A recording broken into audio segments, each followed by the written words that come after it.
an absolutely spectacular start here in Zion National Park. Great tour organized by Southwest Adventure Tours. Yes.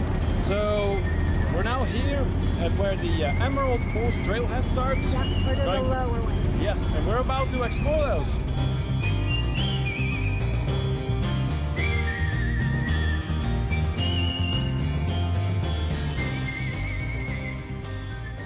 The Emerald Pools Trail is about 2 miles round trip and is a great introductory hike to the splendor of Zion Canyon. After passing over the Virgin River, it heads up into a box canyon surrounded by towering red cliffs on 3 sides.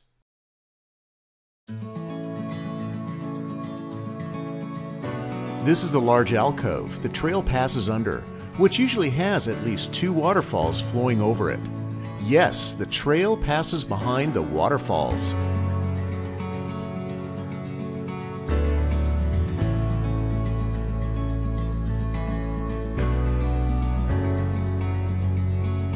Another popular and easy trail we explored was the Riverside Walk. This is also the same route one would take to the famous and much longer hike through Zion Narrows. On the Riverside Walk, we got a real sense of how the Virgin River cut out a narrow gorge through the red sandstone.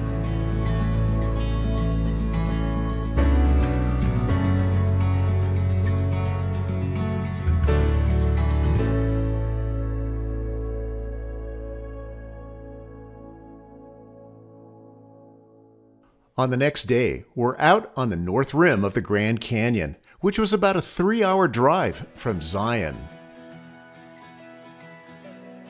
We started out with a short but spectacular walk out to Bright Angel Point to get our first glimpses of the vastness of the Grand Canyon. Just 10 miles across the canyon, we see the South Rim.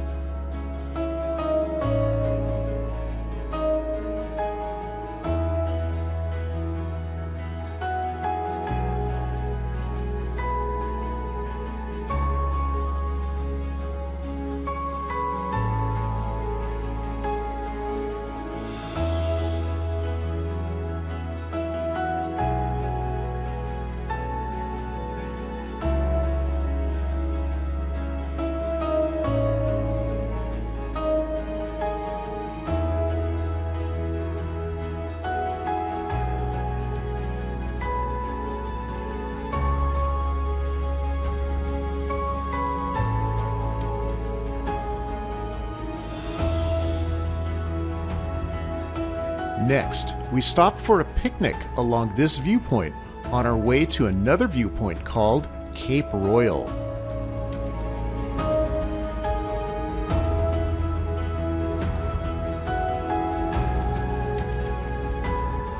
The road ends at Cape Royal, so from here it's a half-mile walk out to a few of the viewpoints, one of them being Angel's Window. For those that have no fear of heights, walking out onto Angel's Window is a great experience and, of course, a great view.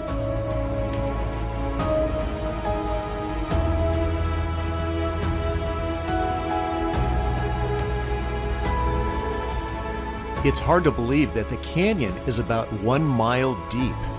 From these viewpoints, you'll be able to see the very bottom of the canyon, the Colorado River, which was responsible for digging deep through all the multicolored layers of the Colorado Plateau.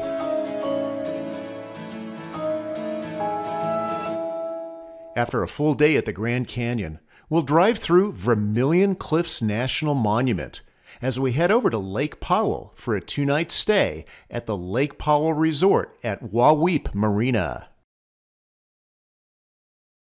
On day 3 of our tour, we spent the morning floating down the Colorado River, passing through spectacular Glen Canyon, and ended up at Lee's Ferry.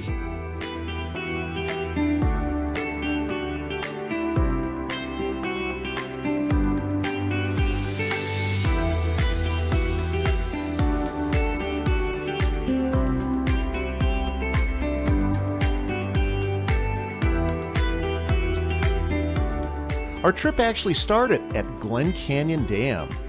Boats, like ours, seem like little specks on the river below.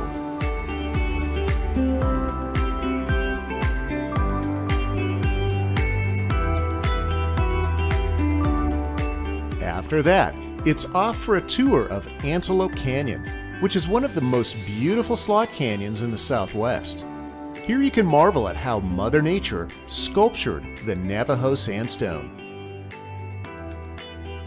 You'll also be surprised how crazy narrow this canyon really is. There are dozens of slot canyons within a 100-mile radius of here, but none are as easy to get to, nor as beautiful as Antelope Canyon.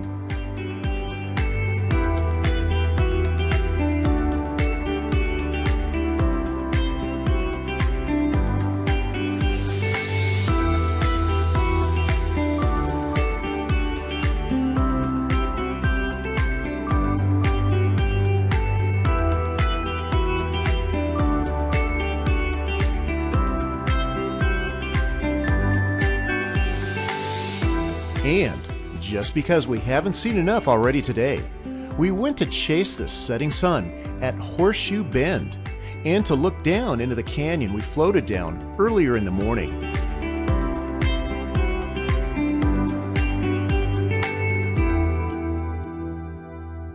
The next day finds us in Monument Valley, Navajo Tribal Park. We embark on a private tour in an open-air truck to enjoy all the vistas and scenery that Monument Valley is known for.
When we get back to our van, we continue on through Monument Valley, pass by Forrest Gump Point, make a stop at Four Corners Monument, then head over to Mesa Verde for the night.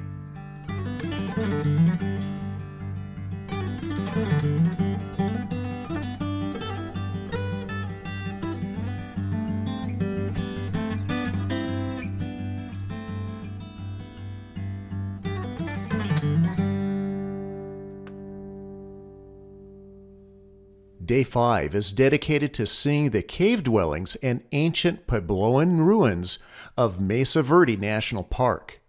We had options of taking guided tours of various ruins located around the park, including Balcony House and Cliff Palace.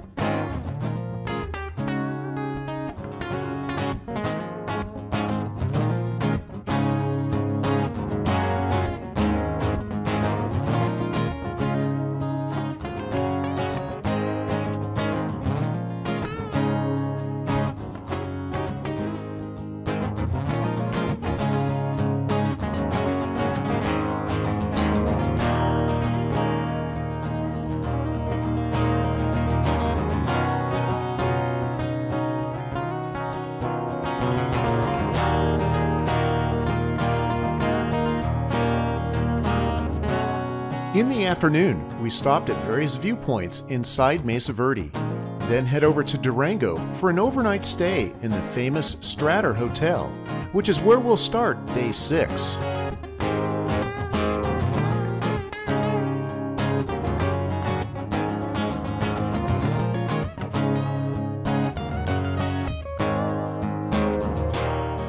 We spend the morning riding the Durango and Silverton Railroad to the classic old mining town of Silverton.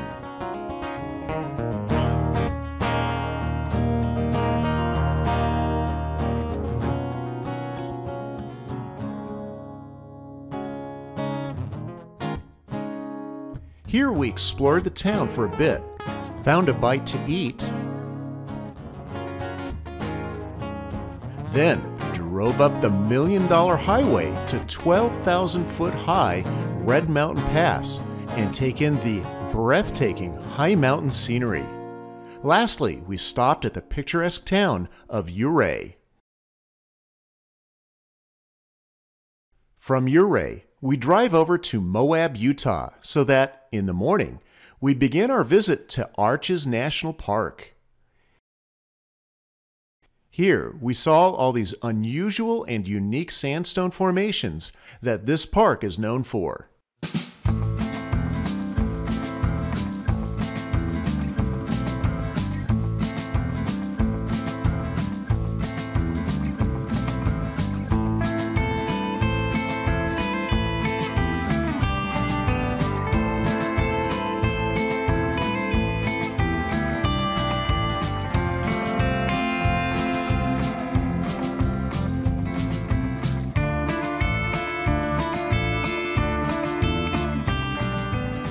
Later in the afternoon, we made our way over to Dead Horse Point State Park to enjoy the sunset over the vast network of canyons created by our old friend, the Colorado River, that we see below us.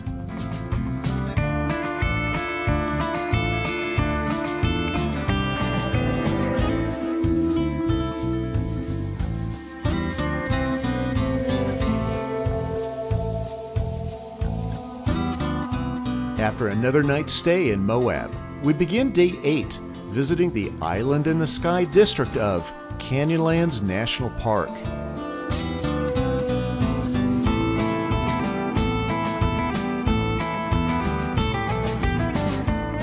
Our first stop was at Mesa Arch, then on to various viewpoints looking down into the canyons and surrounding landscapes etched out by millions of years of water erosion.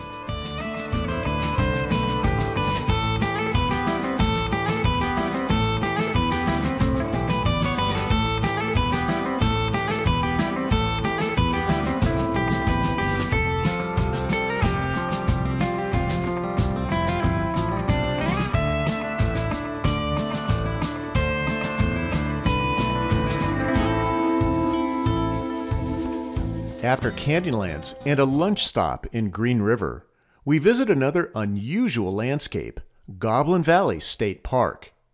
Here we walked around literally thousands of these small goblin-looking rock formations.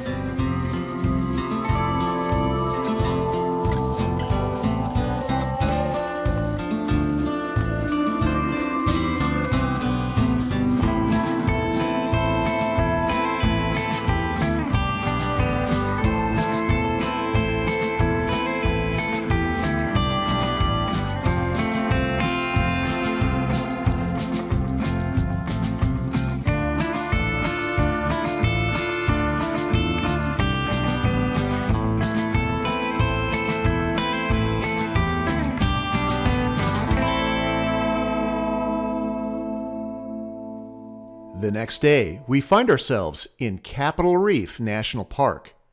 We choose to hike up to view Hickman Bridge, which is not an arch, like what we saw yesterday, but a natural bridge. This hike is a little more adventurous as it climbs sandstone steps to the bridge. It's about a 2 to 3 miles round-trip hike, depending on the route you take. Just like the other places, the views were spectacular.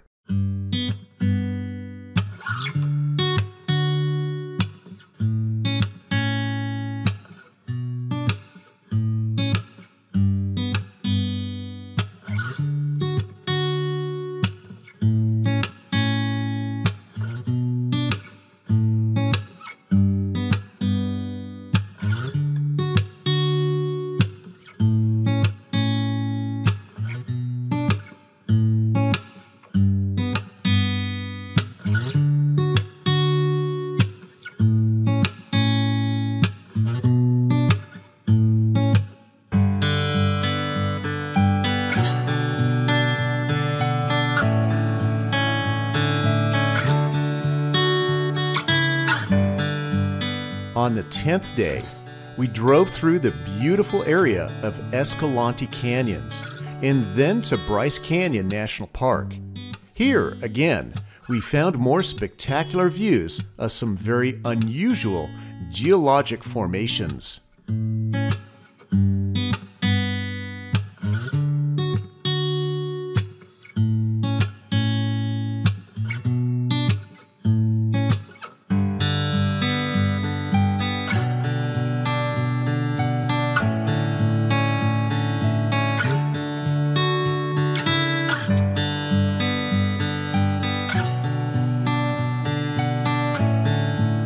On the last day, we head back to Las Vegas before making a stop at the north end of Zion National Park, known as Kolob Canyons.